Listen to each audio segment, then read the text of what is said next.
दिसते.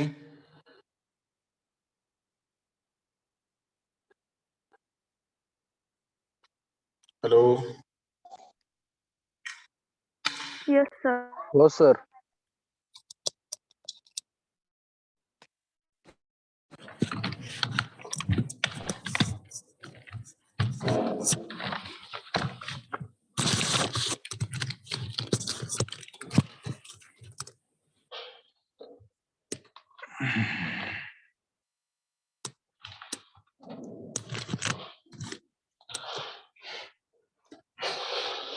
ठीक आहे. आपण काल ग्राइंड हा लेसनचा शेवटचा सॉरी फर्स्टचे 2 पॅराग्राफ्स पाहिले होते आपण, बरोबर आहे.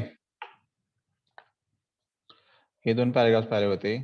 त्यानंतर पुढचा पॉइंट पाहू आपण.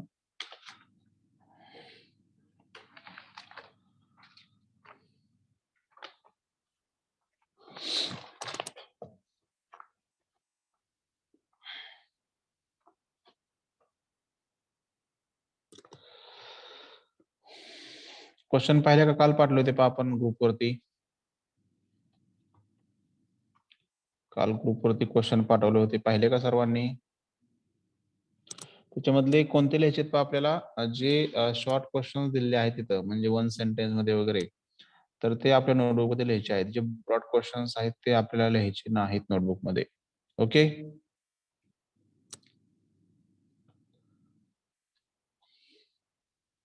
लक्षात येते काय सांगतोय ते? हॅलो. Yes sir. ओके. आवाज येत नाही का माझा? येतोय की सर. मग बोलत चला की. ठीक आहे. पुढचा पॉइंट पाहू आपण. Yes, you might not have a great start, but in order to become great you need to start. जरी समजा तुमची एखादं वर्क करताय किंवा तुम्ही ड्रीम पाहिले आणि ते जे काही ड्रीम आहे ते पूर्ण करण्यासाठी तुमची स्टार्टिंग किंवा कुठलाही एखादा बिझनेस तुम्ही स्टार्ट करताय किंवा एखादं स्वप्न पाहताय, तर ते स्वप्न पूर्ण करण्याच्या दृष्टीने तुमचं स्टार्टिंग निश्चितपणे काय नसणार आहे पहा, चांगलं नसणार आहे किंवा ग्रेट नसणार आहे किंवा मोठं नसणार आहे. परंतु तिथं तुम्हाला तरी सुद्धा ती गोष्ट सुरू करण्याची गरज आहे किंवा स्टार्ट करणं गरजेचं आहे. जर तुम्ही स्टार्टच केलं नाही किंवा स्टार्टिंग जर तुम्ही नाही केलं, तर निश्चितपणे तुमचं ते वर्क कधीही पूर्ण होणार नाही किंवा तुमचं जे स्वप्न आहे ते कधीही तुम्ही कम्प्लीट करू शकणार नाहीयेत पहा. त्यामुळं तुम्हाला काहीची आवश्यकता आहे, तर तिथं स्टार्ट करण्याची गरज तुम्हाला आहे पहा. त्याच्यामुळे तुम्ही निश्चितपणे जे काही वर्क करायचं आहे किंवा जे स्वप्न पाहिलं आहे ते पूर्ण करण्याच्या दृष्टीनं फॉरवर्ड स्टेप घेणं गरजेचं आहे पहा. You need to get going even if you don't feel like it. तुम्हाला तिथं निश्चितपणे जाण्याची गरज आहे किंवा ते जरी तुम्हाला ती गोष्ट करावीशी वाटत नसेल किंवा आवडत नसेल, तरी सुद्धा तुम्हाला तिथं ती गोष्ट जाऊन स्टार्ट करण्याची आवश्यकता आहे. तरच तुम्ही सक्सेसफुल बनू शकताय. नसेल तर मग आपण तिथं सक्सेसफुल बनू शकणार नाही पहा. The world record holder for sprinting, Usain Bolt, 100 meters in 9.58 seconds, shared in an interview what goes through his mind sometimes when he is in practice session completely exhausted. त्यानंतर इथे एक एक्झाम्पल दिले पहा की जे स्प्रिंटिंग म्हणजे काय, जवळचे अंतर, म्हणजे 100 मीटर धावण्याचे जे काय अंतरचं वर्ल्ड रेकॉर्ड आहे पहा, कशामध्ये कुणाच्या नावावरती, तर उसेन बोल्ट या व्यक्तीच्या नावावरती आहे. तर त्यानं ते अंतर इथं किती सेकंदामध्ये पार केलेलं आहे पहा, तर 9 सेकंदांनी जे काही 58 वरचे जे काय असतील ते, तर त्याच्यामध्ये त्यानं ते पूर्ण केलेलं आहे 100 मीटर अंतर. ओके. तर त्यानं त्याच्या इंटरव्ह्यूमध्ये ज्यावेळेस मुलाखत त्याची घेतली, तर मुलाखतीमध्ये त्यानं काय केलंय, काही गोष्टी शेअर केलेल्या आहेत. तर तिथलं शेअर केलेली गोष्ट सांगितली आपल्या रायटरनी. तर काय सांगितलंय पहा त्यांनी, की ज्यावेळेस मी काय असायचो, प्रॅक्टिस करत असायचो का प्रॅक्टिस सेशनमध्ये असायचो, त्यावेळेस कम्प्लिटली मी एक्झॉस्टेड पोझिशनमध्ये, म्हणजे पूर्णपणे थकलेल्या अवस्थेमध्ये माझं मन असायचं किंवा शरीर असायचं. परंतु माझ्या मनामध्ये काय चालायचं पहा, की आता काय करायचं नाही, प्रॅक्टिस सोडायची किंवा आता खूप थकलेलो आहे, प्रॅक्टिस स्टॉप करायची, असं त्यांच्या मनामध्ये विचार चालत असायचे. परंतु तिथे त्यांनी काय केलंय पहा, at that moment you just want to stop.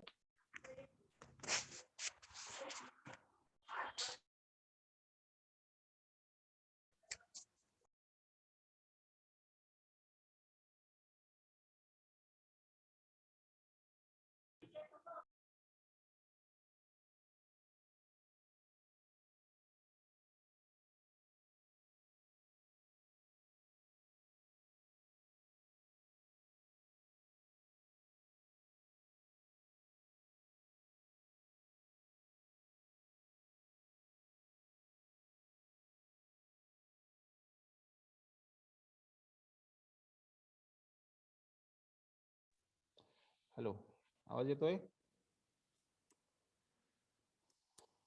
Hello, yes sir. ठीक. तर पहा एकदम थकलेल्या पोझिशनमध्ये ज्यावेळेस आपण प्रॅक्टिस सेशन त्यांचं चालू असायचं आणि प्रॅक्टिस सेशन चालू असताना त्यांचं शरीर हे काय व्हायचं पहा, पूर्णपणे थकलेलं असायचं. आणि त्यावेळेस त्या क्षणाला त्यांना काय वाटायचं, की आपण हे जे काय प्रॅक्टिस करतोय ती आता स्टॉप करावी किंवा थांबवावी. You just want to give up right there. आणि सर्व गोष्टी इथं काय सोडून द्याव्यात, आता काहीही करायचं नाही असं त्यांना तिथं वाटायचं. To hell with this. आणि याच्या काय नरक यातना आहेत किंवा खूपच असं इथे जे काय त्रास होतोय, तर त्या काय करायचं आहेत पहा, इथं सोडून I just want to go home. आणि मला काय करावं वाटतं आता, की घरी जावंसं वाटतंय पाहिजे. जे काय त्रास आहे तो त्रास मला आता असह्य झालेला आहे. आणि तेच माईक कुणाच चालू आहे? बंद करा प्लीज. तर हे जे काय एक्झॉस्टेड पोझिशनमध्ये आपलं जे काय बॉडी असेल, तर तिथं कुठलंही वर्क करण्यास आपण तयार नसतो किंवा माइंड आपलं पण त्या ठिकाणी तयार होत नाही. आणि हे सर्व सोडून घरी परतावं असं त्यांना वाटायचं. हे हुसेन बोल्ट सांगतायत बरं का. Sometimes Wien you get up from the bed, you know what what type of training is planned for you today. आणि जेव्हा आपण सकाळी झोपेतून उठतोय आणि त्यावेळेस तुम्हाला असं वाटतं, की आज दिवसभराचं प्लॅनिंग काय आहे, किंवा आपण जर समजा एखादी कठीण गोष्ट असेल ती आपल्या मनाला आवडत नसेल, तर त्या प्रकारचं तिथे ट्रेनिंग आपल्याला आहे असं सकाळी उठल्यानंतर तुम्हाला वाटतं, की आज आपल्याला खूप हार्ड ट्रेनिंग आहे किंवा हा खूप आपल्याला कठीण गोष्ट आज करायची आहे. तर अशा पद्धतीचं सकाळीच आपण ऐकल्यानंतर आपलं मन लगेच काय होतं पहा, निराश होतं. It's like oh God I don't want to go today. आणि ते सकाळचं आपण उठल्यानंतर दिवसभराचं जे काय प्लॅनिंग आहे ते खूप कठीण परिश्रम आहे किंवा हार्डवर्क आहे किंवा खूप त्रासदायक असं काम आहे. सकाळी उठल्यानंतर आपल्या लक्षात आलं, की आपलं काय वाटतं, अरे आज जायचं नाहीये, जाऊ वाटत नाही मला आज त्या कामाकडे किंवा त्या ट्रेनिंगकडे. असं आपल्याला सकाळी उठल्यानंतर लगेच आपल्या माइंडमध्ये असे विचार यायला लागतात. But you have to go. परंतु जरी तुम्हाला जावंसं वाटत नसेल, तरी सुद्धा तुम्हाला इथं काय करायचं पहा, जायची आवश्यकता आहे. That makes him what he is today. आणि तरी त्यांना जावंसं वाटत नव्हतं, तरी सुद्धा ते तिथे गेलेले आहेत. त्यांना किंवा त्यांनी काम केलेलं आहे आणि त्याच्यामुळं सध्या ते काय आहेत पहा, तर या पोझिशनला पोहोचत आहे. म्हणजे मी ज्या काय सध्याच्या पोझिशनला आहे, जे माझ्या नावावरती स्प्रिंटिंगचं म्हणजे जवळचं अंतर पार करण्यामध्ये जे रेकॉर्ड आहे, तर ते रेकॉर्ड निश्चितपणे मी माझ्या मनाला कंट्रोल केलं किंवा ज्या गोष्टी मला कराव्याशा वाटत नाहीत त्या गोष्टी मी केलेल्या आहेत. त्याच्यामुळं आज माझं इथं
तर त्या पद्धतीनं काय केले पहा त्यांनी त्यांचं नेम आणि फेम सध्या तयार केलेलं आहे. मग even the people you look up to and admire go through this negative thinking process but they take the step and move forward in spite of this negative mindset. आणि जरी समजा आपल्या मनामध्ये असे काही विचार असतील, नेगेटिव्ह माइंडसेट तयार झालेले असतील किंवा आपलं मन ही गोष्ट करावीशी वाटत नसेल आपल्या मनाला, तरी सुद्धा त्या व्यक्तींना काय केलेत पहा त्या सर्व गोष्टी केलेल्या आहेत की ज्या त्यांच्या मनाला आवडत नाहीत. त्याच्यामुळे काय म्हणतात पहा तिथं की even the people you look up to and admire go through this negative thinking process. सर्व व्यक्ती ज्या काही यशस्वी बनलेल्या आहेत तर त्या सर्व व्यक्ती या प्रोसेसमधून निश्चितपणे गेलेले असतात. कारण त्यांना जरी समजा पॉझिटिव्ह असले तरी सुद्धा त्यांच्या माइंडमध्ये अशा पद्धतीचे निगेटिव्ह प्रोसेस किंवा निगेटिव्ह थिंकिंगचे विचार निश्चितपणे येत असतात. ओके. आणि त्याच्यामुळे त्यांना काय केलंय पहा कितीही नेगेटिव्ह माइंडसेट तयार झालं तरी सुद्धा त्यांना काय केलंय त्यांचं जे काही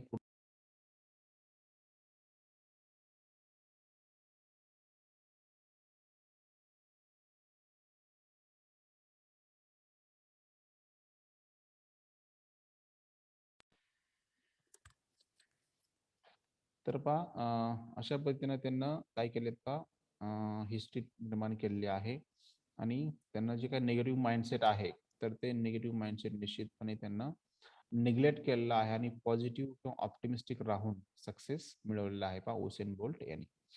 त्यानंतर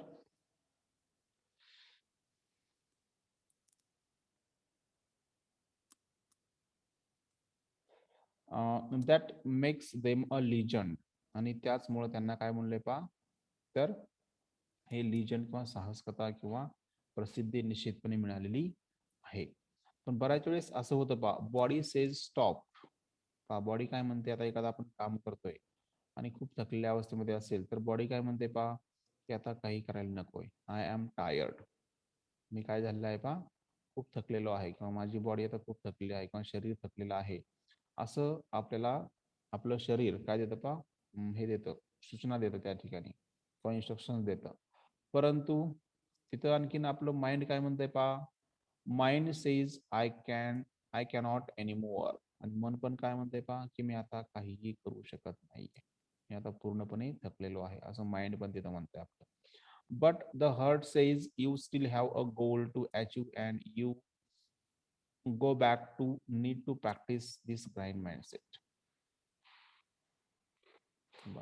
But the heart says you still have a goal to achieve and you go back to work that is grind. ग्राइंडचं मिनिंग दिलं एक्झाम मध्ये गेल्या वेळेस विचारलेलं आहे. काय म्हटलेलं आहे पहा ज्या वेळेस तुम्ही खूप प्रयत्न करताय दिवसभर तुम्ही समजा 10 तास अभ्यास केलाय आणि तुम्हाला आता अभ्यास करावा असं वाटत नाही म्हणजे बॉडी काय म्हणते आता नाही आता मला अभ्यास करावा असं वाटत नाही आता स्टॉप. त्यानंतर माइंड पण काय म्हणतंय पहा तुमचं की माइंड पण म्हणतंय की नाही आता मला काय करायचं नाही काहीही करण्याची इच्छा नाही किंवा कुठलंही नॉलेज मला ऍक्सेप्ट करायची इच्छा राहिलेली नाही असं मन पण म्हणतंय. परंतु ज्या वेळेस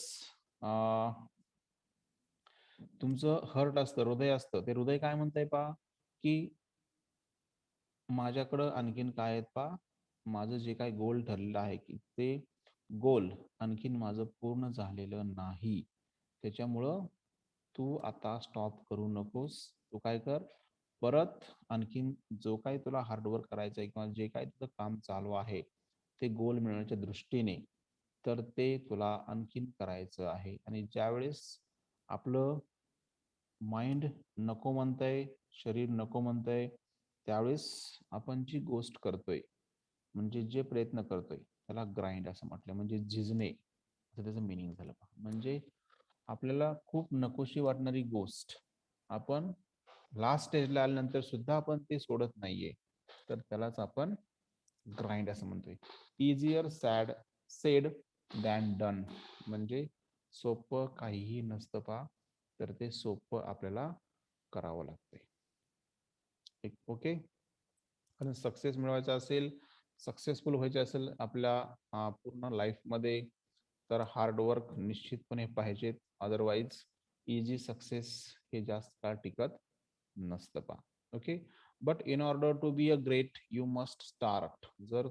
परंतु जर तुम्हाला मोठं बनायचं असेल, ग्रेट बनायचं असेल, जे काही तुमचे गोल्स असतात ते ठरवले कम्प्लीट करायचे असतील, तर तुम्हाला इथं स्टार्ट करायची गरज आहे किंवा कुठेतरी तुम्हाला सुरुवात करायची आवश्यकता आहे.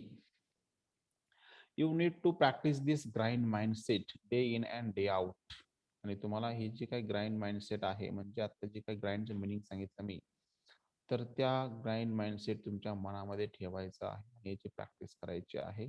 दिवसांरात्र जर तुम्ही प्रॅक्टिस केली, वर्क केलं, तर निश्चितपणे तुम्हाला सक्सेस मिळणार आहे का. Yes, it is going to be forced. सुरुवातीला तुम्हाला हे निश्चितपणे फोर्स वाटेल, म्हणजे हे बळजबरीनं केल्यासारखं तुम्हाला वाटेल. परंतु and it does not seem natural at the initial stages. आणि तुम्हाला हे निश्चितपणे सुरुवातीच्या टप्प्यावरती तुम्हाला ते नैसर्गिक वाटणार नाही. म्हणजे जे काय तुम्ही काम करताय ते बळजबरीनं करताय किंवा फोर्सफुली करताय असं तुम्हाला वाटेल. आता आम्ही बऱ्याच वेळेस सांगतो पहा, अभ्यास करा, अभ्यास करा, अभ्यास करा, परंतु तुम्हाला ते नकोसं वाटतं अभ्यास करायला, कारण तुम्हाला ते फोर्सफुली वाटते. परंतु ज्यावेळेस तुमची एक्झाम जवळ येते किंवा तुम्हाला आता अभ्यास केल्याशिवाय पर्यायच नसतो, त्यावेळेस तुम्हाला ती गोष्ट नॅचरल वाटते. परंतु ज्यावेळेस तुमच्या मनाला ती ॲक्सेप्ट होत नाही किंवा तुम्हाला ते नकोशी वाटते, त्यावेळेस तुम्हाला ती फोर्सफुली सांगितल्यासारखी वाटत असते. परंतु नंतर तुम्हाला ती गोष्ट कशी वाटते पहा, नॅचरल वाटत असते. Okay, you need to dig in deep and keep grinding even after you get tired. पहा, जरी समजा तुम्ही खूप थकलेला असाल, तरी सुद्धा तुम्हाला तिथं त्या गोष्टी जी काही तुम्ही गोष्ट करताय, तर त्या गोष्टीमध्ये तुम्हाला खूप डीपमध्ये किंवा खोलवर जायचं आहे. आणि जर समजा तुम्ही तिथं डीपमध्ये गेलात, खोलवर गेलात, तर निश्चितपणे तुमचं त्या ठिकाणी ग्राइंडिंग पोझिशनमधून तुम्ही जाल. आणि ग्राइंडिंग पोझिशनमध्ये गेल्यानंतर जरी तुम्ही थकलेला असाल, तरी सुद्धा तुम्हाला तिथं काय करायची गरज नाही पहा, जे काही तुमचं वर्क आहे ते सक्सेसफुल होण्याची गरज आहे. म्हणजे ते वर्क तुम्हाला स्टॉप करायची आवश्यकता नाही. ठीक आहे. त्यानंतर एक्झाम्पल दिलं पहा, boxing legend Muhammad Ali was asked how many situps do you do every day. Muhammad Ali replied. पहा, आता इथं बॉक्सिंग लेजंड म्हणजे जे बॉक्सिंगचे फेमस असे व्यक्ती आहेत, की त्यांना हा प्रश्न विचारलेला आहे मोहम्मद अली यांना. की काय विचारला आहे प्रश्न, की तुम्ही प्रत्येक दिवशी किती शटअप्स काढताय तुम्ही, म्हणजे उठबशा किंवा जोर बैठका तुम्ही किती काढताय, असं मोहम्मद अली यांना क्वेश्चन विचारला. त्यावेळेस मोहम्मद अली काय म्हणतायत पहा, की आय डोंट काउंट माय शटअप्स. मी काय करत नाही, माझे शटअप्स जे आहेत, म्हणजे जे जोर बैठक असेल किंवा जे त्यांचे जे काही एक्सरसाइज असेल, तर तो मी काय करत नाही म्हणतात पहा, काउंट करत नाही, म्हणजे मोजत नाही. I only start counting. मी केव्हा काउंट करतो म्हणताय पहा, मी फक्त केव्हा काउंटिंग करतोय, when it starts to pain. जेव्हा मला आता जे काही मी शटअप्स काढतोय, तर त्या काढाव्याशा वाटत नाहीत. म्हणजे पूर्ण एक्झॉस्टेड पोझिशनमध्ये ज्यावेळेस माझे शरीर असतं, तर त्यावेळेस मला काय करावं, मी काय करतो, माझे शटअप्स मोजतोय. असं मोहम्मद अली यांचं ओपिनियन आहे पहा. Okay, that is what really counts. आणि ज्यावेळेस मला शरीर थकलेलं आहे, मला कुठलीही गोष्ट करू वाटत नाही, एक्झॉस्टेड पोझिशनमध्ये असतो, आणि त्यावेळेस मी किती शटअप्स काढतोय, तर तो माझा खरा रिअल काउंट आहे असं. म्हणजे पहा, आपल्याला अभ्यास करू वाटतोय, किती तास करू वाटतोय, 4 तास, आणि 4 तासानंतर आपला अभ्यास करू वाटत नाही, तर 4 तास अभ्यास केलेला, की ते काय मी म्हणतायत, की मी ते काउंट करत नाही. तर मी केव्हा काउंट करतोय, ज्यावेळेस मी 4 तासाच्या पुढं किती तास अभ्यास करतोय, तर तो मी काउंट करतो असं म्हणतो. म्हणजे मला खूपच एखादी गोष्ट नकोशी वाटते करावीशी, त्यावेळेस मी ती किती वेळ गोष्ट करतोय, तर तो माझा रिअल काउंट आहे असं मोहम्मद अली म्हणतायत. Okay, there is no such thing called easy success. अजून काय सांगतात पहा, की अशी कोणतीही गोष्ट नाही की तिथं सहजासहजी आपला यश मिळेल. म्हणजे कोणत्याही गोष्टीला असं म्हणू शकत नाही की ते इझिली आपल्याला मिळेल. And the famous overnight success does not exist. आणि जे आपलं रात्रंदिवस कष्ट करून आपण जे काही यश मिळवतोय तर ते निश्चितपणे एक्झिस्ट सुद्धा राहत नाही. म्हणजे आवाज येत नाही का? हॅलो, येतोय सर. हळू येतोय. मी केलंय की तो माईक लावलाय आज. येत नाही का आता? तुमचा वॉल्यूम वाढवा थोडासा, कारण माझा आवाज तर पूर्ण आहे. ठीक आहे. तर पहा,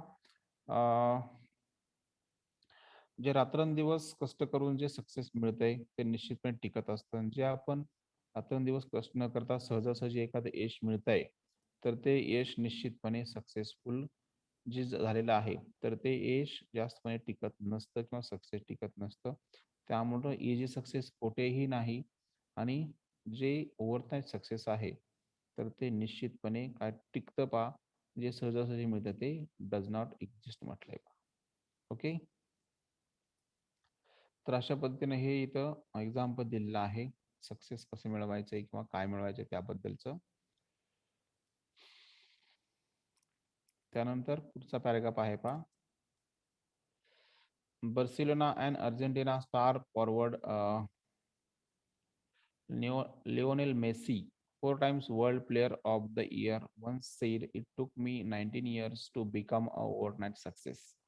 पहा, हे जे काही मला आता सध्या सक्सेस दिसतंय म्हणतात, बार्सिलोना आणि अर्जेंटिना इथला स्टार फॉरवर्ड प्लेयर आहे पहा लिओनेल मेसी नावाचा. तर ते 4 टाइम्स वर्ल्ड प्लेयर बनले आहेत पहा आपल्या इथले. तर ते ज्यावेळेस त्यांना ओपनली विचारलं तर ते काय म्हणतात पहा, की हे जे काय माझं कष्ट दिसतंय तुम्हाला किंवा जे सक्सेस दिसतंय तर ते सक्सेस जे आहे तर ते सक्सेस मिळवण्यासाठी मला रात्रंदिवस मी 19 वर्ष काय केलंय पहा, हार्डवर्क केलेलं आहे असं म्हणतात. You need to practice. तुम्हाला इथं काय करायची गरज आहे पहा, प्रॅक्टिस किंवा सराव करायची गरज तुम्हाला निश्चितपणे आहे. You need to push forward even if you don't feel like it. जरी तुम्हाला ती गोष्ट सध्या करावीशी वाटत नसेल, आवडत नसेल, तरी सुद्धा तुम्हाला ती गोष्ट करावी लागणार आहे किंवा त्याच्यामध्ये तुम्हाला इन्व्हॉल्व होऊन ती गोष्ट सक्सेसफुली कंप्लीट करण्याकडे तुमचं कॉन्सन्ट्रेशन पाहिजे. तरच ती गोष्ट तुम्हाला मिळणार आहे. अदरवाईज तुम्हाला ती गोष्ट मिळणार नाही पहा. It is sacrifice day in and day out. आणि हे जे काय तुम्ही हार्डवर्क करताय तर ते निश्चितपणे सॅक्रिफाईस असणार, म्हणजे त्याग असणार आहे. जर तुम्ही कोणत्याही सक्सेस मिळवायचं असेल तर त्याच्या मागे निश्चितपणे सॅक्रिफाईस असतं. आणि जर तुम्ही ते सॅक्रिफाईस केलं नाही तर तुम्हाला सक्सेस हे कदाचित मिळणार सुद्धा नाहीये पहा. ओके.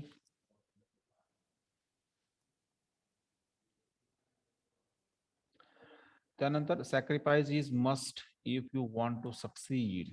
जर तुम्हाला यशस्वी व्हायचं असेल तर तिथं त्याग हा करावाच लागतो. म्हणजे मग तो वेगळ्या स्वरूपातला त्याग असतो. बऱ्याच जणांना घर सोडू वाटत नसतं, बऱ्याच जणांना घरचा ऐशाराम सोडू वाटत नाहीये, बऱ्याच जणांना अभ्यास करू वाटत नाही, बऱ्याच जणांना फिरावंसं वाटतं.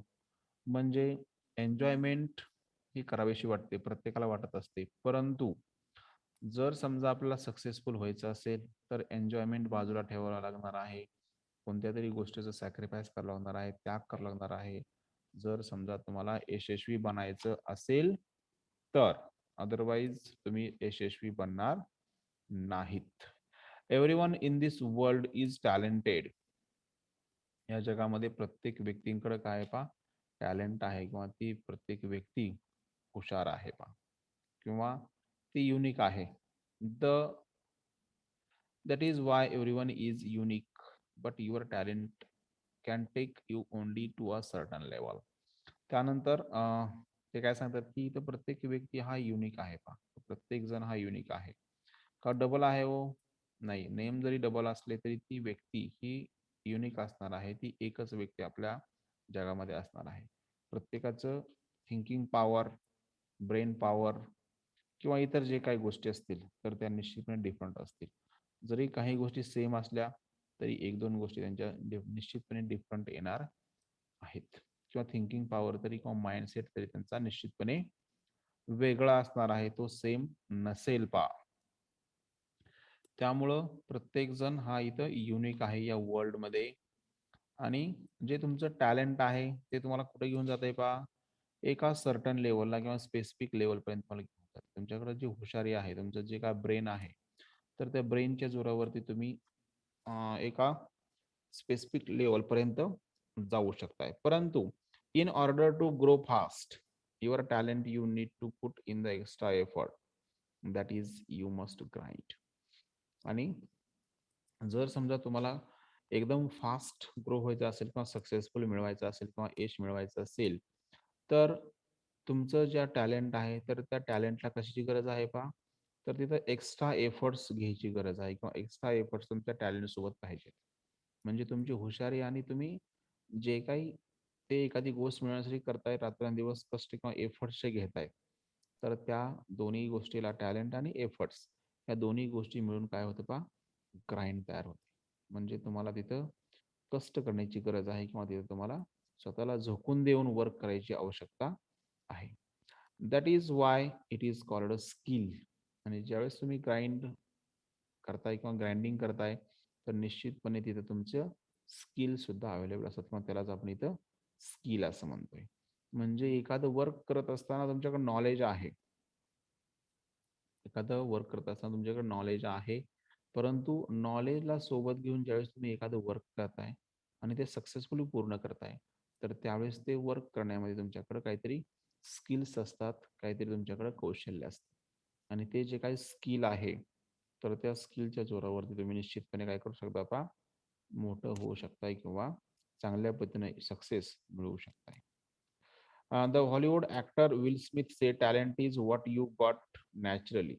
जे हॉलिवूडचे ऍक्टर आहेत पहा, विल स्मिथ, ते काय सांगतायत की जे टॅलेंट आहे, तुमचं हुशारी आहे, तुम्हाला नैसर्गिकपणे मिळाली असते. म्हणजे ब्रेनची पॉवर, काही जण हुशार असतात, काही जण मंद असतात, काय असतं एक्स वाय झेड जे काय असेल ते. तर ते काय करतात पहा, नॅचरली मिळालेले आहे पहा. आता बुद्धी सर्वांना आपल्याला नॅचरली मिळालेली आहे. काहीला जास्त असते, काहीला कमी असते, काही जणाला आणखीन थोडी मीडियम असते वगैरे जे काय असेल ते. तर ते नॅचरली मिळाले आहे. परंतु a skill is got by hours and hours on beating on your craft.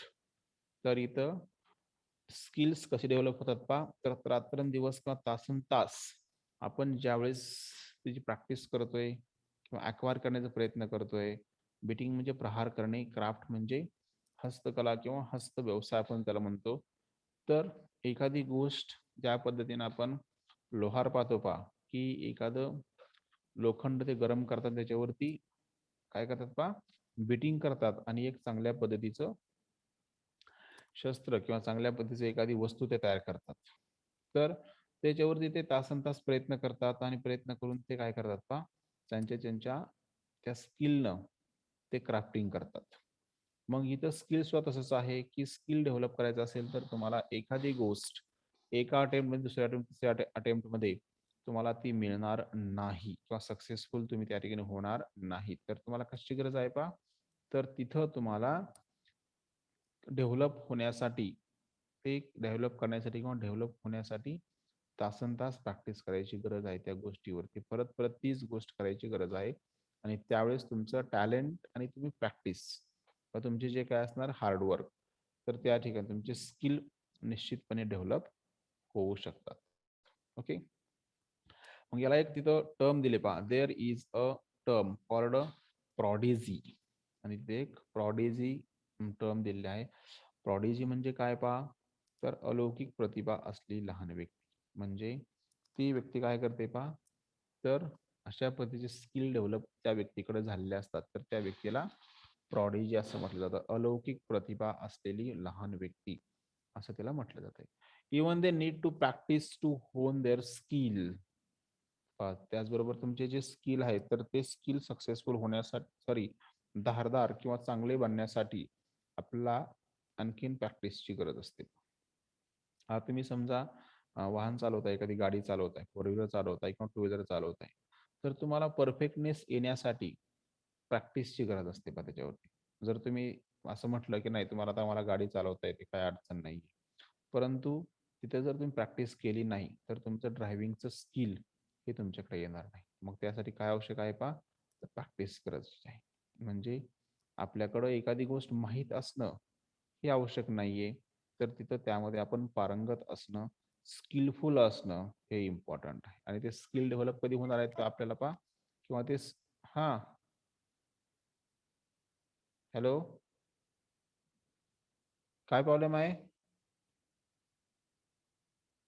Hello, आवाज येते का माझा?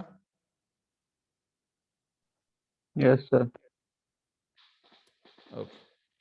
तर इथं सर्वात इम्पॉर्टंट काय आहे की तुमचे स्किल डेव्हलप व्हायची आवश्यकता आहे. जर तुमचे स्किल डेव्हलप झाले नाहीत तर निश्चितपणे तुम्ही तिथं सक्सेसफुल होणार नाहीयेत. ओके.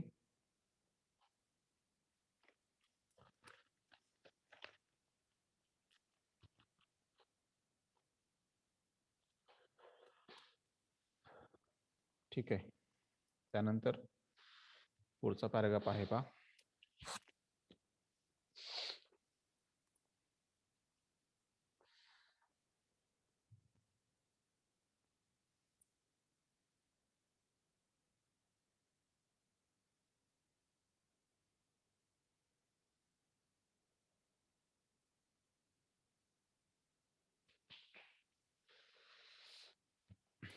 समजला काही पाठीमागचे दोन पॅराग्राफ्स?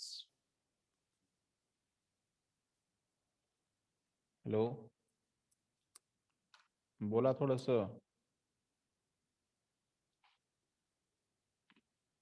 अरे पाठीमागचे दोन पॅराग्राफ समजले का? Yes sir. थोडस डिफिकल्ट आहे परंतु लक्ष दिल्यानंतर आपल्याला ते समजून जाते, काय अडचण येत नाहीये. ठीक आहे. आणखीन एक पॅराग्राफ पाहू आपण छोटा, त्यानंतर आपण थांबूया. Walter Edward Dandy, an American neurosurgeon, was the first person to perform surgery for posterior fossa partial trigeminal rhizotomy in the brain. Walter Edward Dandy नावाचे अमेरिकेमधले काय आहेत पा, चेतासंस्थाचे डॉक्टर आहेत पा, न्यूरोसर्जन. न्यूरोसर्जन म्हणजे चेतासंस्थाचे डॉक्टर, म्हणजे मेंदूचे तज्ज्ञ आपण त्याला म्हणतो. तर ती पहिली व्यक्ती होती की ज्यांनी ब्रेन वरती हे अशा पद्धतीची शस्त्रक्रिया केली होती पा. तर ते शस्त्रक्रियेचं नाव काय दिले पा, तर पोस्टेरियर फोसा पार्शियल ट्रायजेमिनल रिझोटोमी नावाची ह्याची काही शस्त्रक्रिया आहे. तर ती पहिली व्यक्ती होती की त्यांनी ब्रेनवरती केली होती. No one at that time thought this surgery would be possible, but Walter Dandy had a dream of giving people a second chance to live, and he was willing to start.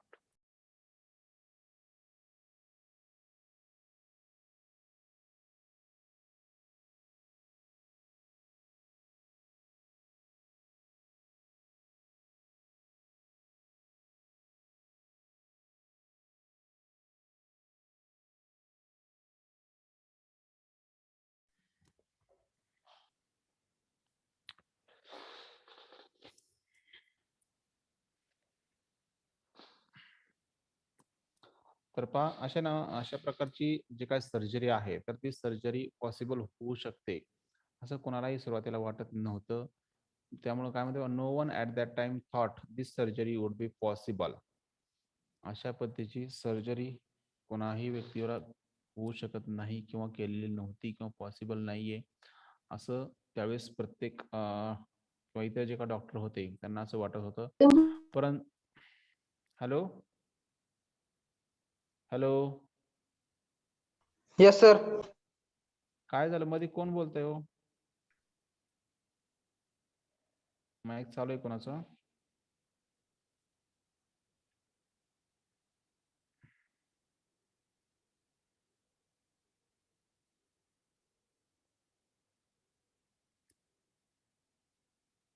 नाही sir.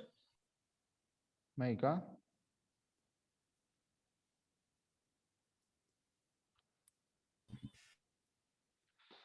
ठीक आहे.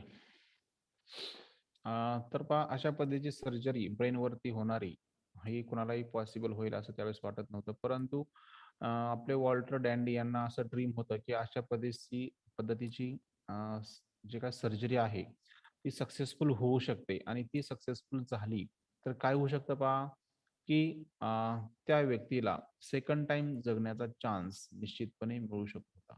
म्हणजे तो असा रोग होता किंवा असं त्या ठिकाणी शस्त्रक्रिया होती, की ती व्यक्ती समजा ब्रेन त्याचं डॅमेज झालेलं असेल, तर ती व्यक्ती मरणार असेल आणि जर समजा ती शस्त्रक्रिया त्या व्यक्तीच्या ब्रेनवरती जर सक्सेसफुल झाली, तर ती व्यक्ती निश्चितपणे परत त्याला जगण्याचा चान्स मिळणार होता. अशा प्रकारची ती शस्त्रक्रिया होती. आणि त्यामुळे त्यांनी काय केलंय पहा, he was willing to start. त्यामुळे त्यांनी काय केलंय, तर त्यांची अशी इच्छा होती, की आपण ही शस्त्रक्रिया काय करायची चालू करायची किंवा ती आपण शस्त्रक्रिया काय करायची प्रयत्न करायचे ते सक्सेसफुल होण्यासाठी. So he went ahead with the surgery आणि त्यामुळं त्या सर्जरीच्या सोबत घेऊन किंवा सर्जरीवर त्यांनी काही रिसर्च केलंय किंवा अभ्यास केलेला आहे आणि ती शस्त्रक्रिया त्यांनी काय केली आहे सक्सेसफुल केलेली आहे. Do you know his first 13 patients died. तुम्हाला माहित आहे का म्हणतायत की त्यांचे जे काही ही वरती दिलेली शस्त्रक्रिया आहे, तर ती शस्त्रक्रिया ज्यावेळेस त्यांनी काही पेशंट्सच्या डोक्यावरती किंवा ब्रेनवरती केली होती, तर ते ज्यावेळेस पेशंटच्या ब्रेनवरती शस्त्रक्रिया केली, तर त्यावेळेस त्यांचे पहिले 13 पेशंट्स म्हणजे जे 13 पेशंटच्या ब्रेनवरती यांनी जी काही शस्त्रक्रिया केलेली होती, तर त्या शस्त्रक्रिये करत असताना त्यांचे 13 पेशंट्स पहिले एक्सपायर झाले होते किंवा डेथ झाली होती किंवा त्यांची मृत्यू पावलं होतं. Can you imagine how devastating it would have been. आणि तुम्ही कदाचित या ठिकाणी कल्पना करू शकता का, की किती प्रलयकारी किंवा विध्वंसक किंवा भयानक डिव्हास्टेटिंग ती सिच्युएशन असेल, की एखादा व्यक्ती एकदा समजा शस्त्रक्रिया अयशस्वी झाली, तर आपण नेक्स्ट टाइमला ती करणार नाही. परंतु वॉल्टर डॅन्डी यांनी 13 पेशंट्सच्या ब्रेनवरती अशा पद्धतीची शस्त्रक्रिया केली होती आणि ती अनसक्सेसफुल झाली होती ओके. तर ती सिच्युएशन कशी असेल can you imagine how devastating it would have been. ते जे काय सिच्युएशन असेल ती किती भयंकर असेल किंवा किती विनाशकारी असेल तुम्ही कल्पना करू शकता का, असा प्रश्न आपल्या इथं रायटरने विचारलेला आहे. All the blames criticisms and his own self doubt tormented him. आणि जे काही त्याचे स्वतःचे डाऊट्स होते किंवा शंका कुशंका होत्या किंवा इतरांचे ब्लेम्स होते, दोषारोप होते, क्रिटिसिझम टीका होत्या. म्हणजे समजा एखाद्या डॉक्टरांकडून एवढे पेशंट्स मरतायत एका शस्त्रक्रियेनं, तर सर्व तिथल्या व्यक्ती किंवा जे काही इतर डॉक्टर्स असतील, तर त्यांचे निश्चितपणे दोषारोप त्यांच्यावर होत असतील, टीका करत असतील, त्याचबरोबर त्यांचे स्वतःमधले असणारे डाऊट्स असतील. तर या सर्व गोष्टी त्यांना टॉर्मिनेटेड हिम. टॉर्मेंट म्हणजे छळणे किंवा सतावणे खूपच त्यांना त्रासदायक किंवा छळत होत्या. But Walter was a strong minded person. परंतु आपले वॉल्टर एडवर्ड डॅन्डी हे काय होते स्ट्रॉंग माइंडेड पर्सन होते. ते काही जरी झालं तरी त्यांनी काय म्हणलं नाही तिथं हार मानली नाहीये. त्यांचं स्ट्रॉंग विल पॉवर होती किंवा माइंड त्यांचं स्ट्रॉंग होतं आणि त्यामुळं त्यांनी काय केलं नाहीत in spite of the failure and ridicule. जरी समजा त्यांना अपयश आलं असलं किंवा अनसक्सेसफुल झाले असतील, तरी सुद्धा त्यांनी काय केलं नाहीत त्यांचे एफर्ट्स किंवा अटेम्प्ट चालूच ठेवले आहेत. जरी संजी रिडिक्युल म्हणजे चेष्टा केली असतील इतर व्यक्तींना, तरी सुद्धा त्याच्याकडे त्यांनी लक्ष दिलेलं नाही. He went ahead with his attempt to find a cure and now he is proudly known as one of the 3 founding fathers of neurosurgery. आणि त्यांना काय केले अशा गोष्टीचा कुठलाही विचार न करता फेल्युअर किंवा रिडिक्युल चेष्टा तर या सर्वांचा विचार न करता त्यांनी काय केले तर ते त्यांचे जे काय अटेम्प्ट होते प्रयत्न होते कशाचे की ते ब्रेनचा त्यांना ऑपरेशनचा जे काही वे होता किंवा जे काही त्यांचे प्रयत्न होते, तर त्यांना तो चालूच ठेवलेले आहेत. आणि आता निश्चितपणे आपण अभिमानाने सांगू शकतो, की जे न्यूरोसर्जरी मधले पहिले 3 व्यक्ती जगामधले असतील, फाउंडिंग फादर्स म्हणजे न्यूरोसर्जरी कोणी शोधली, तर ते त्याच्यातले प्रमुख पहिल्या 3 मध्ये यांचं नाव घेतलं जाते. परंतु ज्यावेळेस त्यांनी 13 पेशंट्स मारले किंवा मेले, तर तेव्हा त्यांच्यावर किती भयंकर त्रास त्यांना झाला असेल विचार करा. परंतु आज जर विचार केला आपण, की जे काही मेंदूचे तज्ञ असतील, कोणी शोधली मेंदूच्या शस्त्रक्रिया, तर त्याच्यामध्ये पहिल्या 3 मध्ये यांचं नाव गणलं जात आहे असं म्हटलं ते पहा. So you need to keep moving forward despite the odds. त्यामुळं तुम्ही एक गोष्ट लक्षात ठेवा, तुम्हाला जर एखादी गोष्ट पूर्ण करायची असेल किंवा पूर्णत्वाकडे न्यायची असेल, तर निश्चितपणे तुम्हाला कोणत्याही कठीण परिस्थिती समोर आली तरी तुम्हाला त्याला सामोरं जायचं आहे किंवा काय करायचं आहे, त्या ठिकाणी तुम्हाला ऑड सिच्युएशन असेल तरी त्याला पूर्ण करायची आहे किंवा त्याला पूर्णत्वास न्यायचं आहे. Even the most accomplished person faces adversity, but the legend is the one who refuses to give up to adversity and rises about it. जरी समजा एखादी गोष्ट तुम्ही पूर्ण करण्यामध्ये अकम्प्लिश म्हणजे पूर्णत्वास नेणे किंवा पूर्ण करणे, तर ती जरी तुम्ही गोष्ट पूर्ण करत असताना तुम्हाला खूप अशा कठीण परिस्थितीला सामोरं जावं लागतं. फेसेस म्हणजे सामोरं जाणे, ॲडव्हर्सिटी म्हणजे काय पहा, तर कठीण किंवा प्रतिकूल परिस्थितीला तुम्ही ज्यावेळेस सामोरं जाताय, तर त्यावेळेस निश्चितपणे तुम्ही जे काही साहसिकता किंवा प्रसिद्धी तुम्हाला मिळवायची आहे, तर ती प्रसिद्धी मिळवत असताना निश्चितपणे तुम्हाला ॲडव्हर्सिटीला काय करायचं आहे पहा, रिफ्यूज करायचं आहे, गिव्ह अप करायचं आहे आणि आपण जे काही तुमच्या येणारे चॅलेंजेस असतील, तर त्याला फेस करून, त्याला पार करून काय करायचं आहे पहा, सक्सेस मिळवायचा आहे किंवा रेजेस अबाव इट म्हणजे पुढं चालत राहायचं आहे. त्याच्याशिवाय तुमचं काय होणार नाही तिथं, सक्सेसफुल तुम्ही बनणार नाहीत. मग सक्सेसफुल बनण्यासाठी सर्वात महत्त्वाची गोष्ट आहे पहा, की आपल्याला काय करायचं आहे, तर जे काही चॅलेंजेस असतील, तर ते चॅलेंजेस आपल्याला ओव्हरकम करायचे आहेत किंवा त्याच्यावरती आपला विजय मिळवायचा आहे. ठीक आहे. त्यानंतर our honourable former president doctor APJ Abdul Kalam was born to a fisherman family in a small village near Rameswaram. जे आपले आदरणीय माजी राष्ट्रपती डॉक्टर APJ अब्दुल कलाम आहेत, तर त्यांचा जन्म हा पण एका मच्छीमार, त्यांचे वडीलचा व्यवसाय होता, तर त्यांच्या फॅमिलीमध्ये झालेला होता, की त्यांचं व्यवसाय हा मच्छीमार होता त्यांच्या वडिलांचा आणि ते रामेश्वरम या ठिकाणी एक व्हिलेज होतं, तर तिथे त्यांचा जन्म झालेला होता.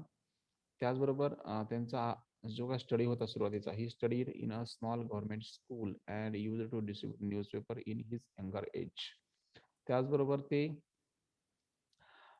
त्यांचं जे स्कूल एज्युकेशन होतं, तर ते कुठं झालं होतं पहा, जे काही आपल्या जिल्हा परिषदचे स्कूल होते, झेडपी स्कूल, त्याच्यामध्ये त्यांचं अर्ली एज्युकेशन पूर्ण झालेलं होतं आणि त्याचबरोबर ते त्यांच्या लहान वयामध्येच घरी परिस्थिती हालाखीची होती आणि हालाखीची असल्यामुळे त्यांनी काय केलं होतं पहा, की न्यूजपेपर आपल्या शिवाकुमारसारखे डिस्ट्रीब्यूट करत होते. त्यानंतर went on to become a world renowned nuclear scientist. आणि ते एक लहान मुलगा किंवा खूपच गरीब कुटुंबातून आलेला हा मुलगा जो होता, तर ते काय बनलेत पहा, एक फेमस असं न्यूक्लिअर सायंटिस्ट बनलेले आहेत किंवा एक रिनॉन्ड प्रसिद्ध किंवा सुप्रसिद्ध असे न्यूक्लिअर सायंटिस्ट किंवा शास्त्रज्ञ त्या ठिकाणी बनलेले आहेत. Making India nuclear power house and famously non for receiving a standing ovation for his speech at the EU European union parliament. त्याचबरोबर त्यांना आपल्या इंडियाला काय बनलंय पहा, तर एक खूप असं न्यूक्लिअर पॉवरनं स्ट्रॉंग असं बनलेलं आहे किंवा बनवलेलं आहे. त्याचबरोबर त्यांचं जे काही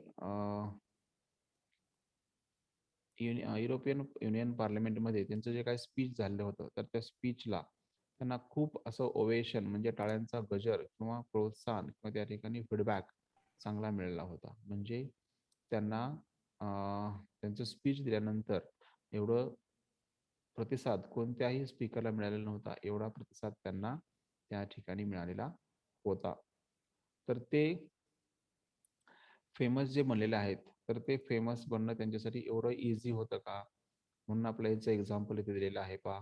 do you think it must have been a walk in the park for him from an ordinary boy from Rameswaram to becoming a world renowned scientist and 11th president of India.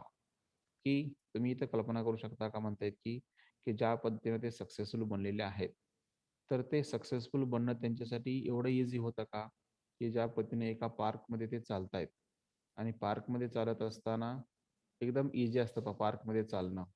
तशा पद्धतीने त्यांना सक्सेसफुल बनायचं होतं तर किंवा successful बनलेले आहेत, तर ते खूप इझिली बनलेले आहेत का, की ज्या एका ह्याच्यामध्ये फिरतायत ते कशामध्ये बागेमध्ये फिरतायत, ते तेवढं सोपं आहे का सक्सेसफुल बनायचं, की एक साधारण व्यक्ती ऑर्डिनरी पर्सन किंवा ऑर्डिनरी बॉय रामेश्वरम मधून आलेला एक जगातला फेमस असा सायंटिस्ट बनतोय आणि त्याचबरोबर आपल्या भारताचा 11वे राष्ट्रपती ते बनतायत. मग ते एवढं सोपं आहे का असं म्हणतायत. म्हणजे प्रत्येक व्यक्ती जे सक्सेसफुल बनते किंवा यशस्वी बनते, तर त्याच्यामागं निश्चितपणे त्या व्यक्तीचं हार्डवर्क असतं, एफर्ट्स असतात, स्किल असतात, टॅलेंट असतं.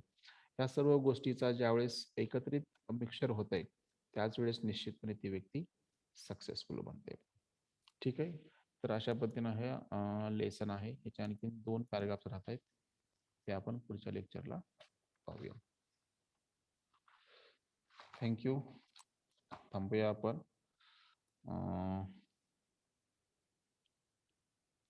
प्रेझेंटी घेऊया.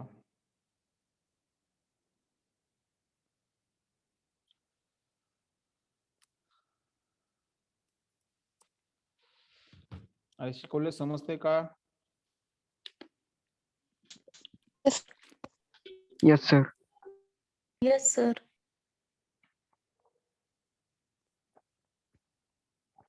आपण काय एवढं फास्ट घेत नाही बरं का, एकदम